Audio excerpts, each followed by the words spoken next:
나는 살아 숨쉬는 하나님의 성전이다. 제 첫 번째 시간을 여러분들과 함께 시작하도록 하겠습니다.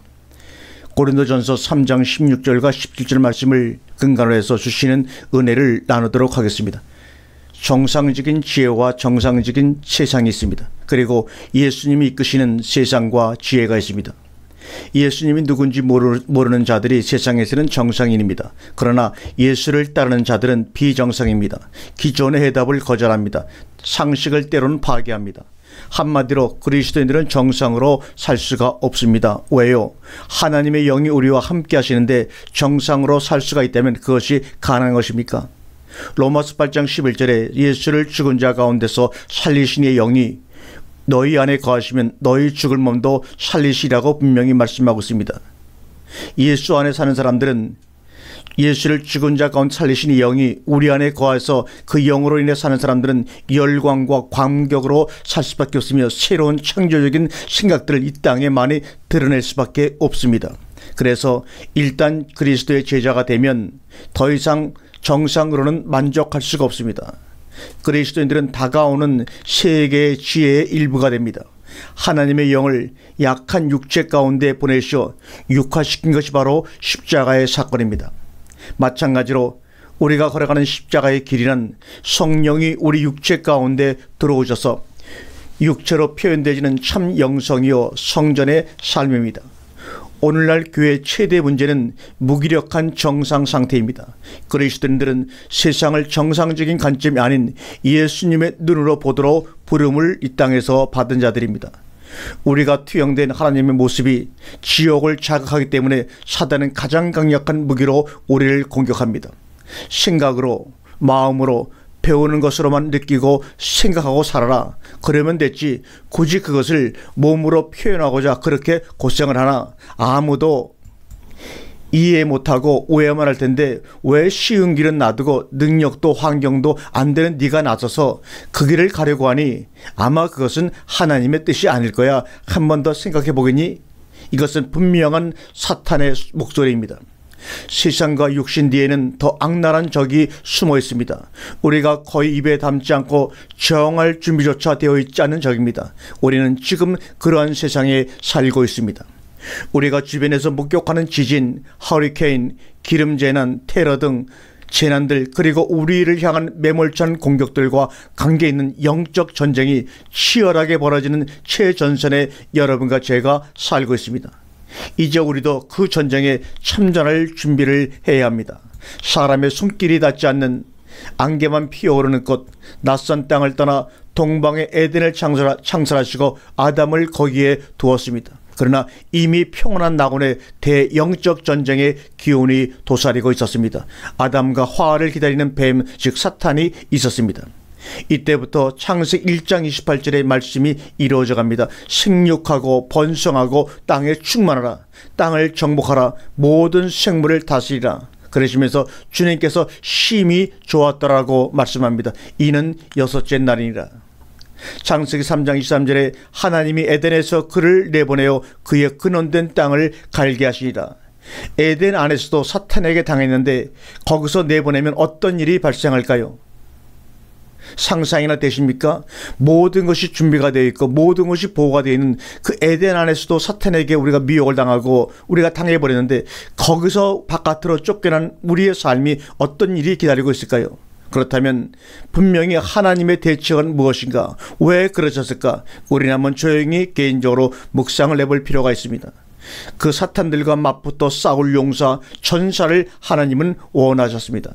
그런 용사가 되기를 사모하며 순종하고자 하는 자는 베드로전서 5장 8절과 9절을 눈여겨보라고 주님은 우리에게 말씀하셨습니다. 근신하라 깨어라. 너희 대적 마귀가 오는 사자같이 두루다니며 삼킬 자를 찾나니 너희는 믿음을 굳게 하여 그를 대적하라. 이는 세상에 있는 너희 형제들도 동일한 고난을 당하는 줄 알미라. 베드로를 통하여 성령이 우리에게 무엇이라고 말씀하시고 있는가? 너는 지금 영적 공격을 받고 있어. 사탄에게 저항하라. 전투태세를 취하고 맞서 싸우라고 우리를 격려하고 계십니다. 사탄을 무시하면 사탄이 승리를 거둘 수밖에 없습니다. 사탄은 모든 것을 우리 탓으로, 환경 탓으로 돌리게 만들어 서로를 원망하고 화목을 깨트립니다. 그래서 서로가 헐뜯고 오해하며 의심하고 원망하게 하고 환경을 두려워하게 하며 질식하게 만들며 부모를 공경치 못하게 만들며 서로 간에 미움과 용서를 하지 못하는 그런 삶을 만들어버립니다. 야고보 4장 7절에 마귀를 대적하라 그리하면 너희를 피하리라고 중복해서 말씀하고 있으며, 요한일서 3장 8절에는 하나님의 아들이 땅에 오신 것은 마귀의 일을 멸하려 하심이라고 우리에게 말씀하고 있습니다. 우리는 우리를 환영해 줄 약속의 땅을 찾으러 가는 것이 아닙니다. 우리는 그 땅을 차지하기 위해 싸우러 가는 것입니다. 그때마다 하나님은 우리에게 말씀해 주십니다. 여호수아 1장의 내용을 한번 읽겠습니다. 강하고 담대하라. 내가 그들의 조상에게 맹세하여 그들에게 주리란 땅을 이 백성이 차지하게 하리라. 오직 강하고 극히 담대하라. 내가 내게 명령한 것이 아니냐. 강하고 담대하라. 두려워하지 말며 놀라지 말라. 내가 어디로 가든지 내 하나님 아버지가 너와 함께 하느니라. 내가 모세와 함께 있었던 것 같이 너와 함께 있을 것임이라. 내가 너를 떠나지 아니하며 버리지 아니하리라. 신약에 와서도 예수님은 마태복음 28장 20절에 내가 세상 끝날까지 너희와 항상 함께 있겠다고 말씀해 주셨습니다. 또한 히브리서 13장 5절에도 내가 결코 너희를 버리지 아니하며 너희를 떠나지 아니하리라고 반복해서 우리에게 약속을 하며 격려해 주시고 계십니다. 예수님의 약속은 그저 우리 주변에 머물면서 괴로워하는 우리를 위로해 주겠다는 뜻이 아닙니다. 우리를 위해 우리 곁에서 온 힘을 다해 함께 싸우겠다는 뜻입니다. 우리가 그리스도와 함께 걸으며 그의 품을 떠나지 않는다면 두려워할 것이 아무것도 없습니다. 아멘. 창세기 3장 15절에 여자의 후손은 내 머리를 상하게 할 것이라는 예언이 성취되는 동시에 악이 지배하는 세계의 본거지에 용감무쌍하게 습격한 사건의 날이 바로 크리스마스입니다. 영적으로 말하자면 그날 밤은 고요한 밤이 아니었습니다. 이른바 D-Day였습니다. 우리의 능력으로는 도무지 이해할 수 없는 사건이라 하지만 이 개념이 크리스마스를 이해하는 열쇠입니다. 목자와 양, 별무리와 동방박사, 마국간과 정치인, 에덴에서는 사단이 아담과 하와를 찾아왔고 후에는 여자의 후손인 예수님이 그들을 파멸시키러 이 땅에 오셨습니다. 이것이 엄청난 모험이 아니고 무엇이란 말입니까? 계시록 12장 11절과 10절에 용이 여자에게 분노하여 돌아가서 그 여자의 남은 자손 곧 하나님의 계명을 지키며 예수의 증거를, 이 말은 성전의 삶을 사는 자를 말합니다. 예수의 증거를 가진 자들과 더불어 싸우려고 바다 모래 위에, 반석 위에가 아닙니다. 바다 모래 위에 서 있더라. 우리 형제들이 어린 양의 피와 자기들이 증언하는 말씀으로 그를 이겼으니 그들은 죽기까지 자기들의 생명을 아끼지 아니하였더라고 증거하고 있습니다. 이 시대는 우리가 조용히 살겠다고 살아갈 수 있는 시대가 이미 아닙니다. 우리의 의사와는 상관없이 우리는 영적 전쟁의 한복판에 몰려 있습니다. 지금은 전쟁 중이라는 표가 맞습니다.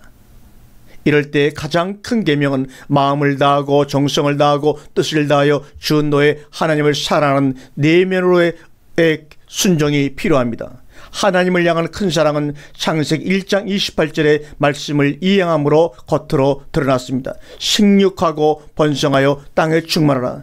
땅을 정복하라. 모든 생물을 다스리라. 외면으로 드러나는 하나님의 축복입니다. 위의 말씀을 이루는 유일한 길은 하나님과의 관계를 늘 유지하며 살아가며 말미암아 전쟁에 승리하여 이기는 자들이 되는 것입니다. 아멘. 우리가 다음 시간에는 나는 살아 숨쉬는 하나님의 성전이다 두 번째 시간을 함께 나누도록 하겠습니다. 아멘.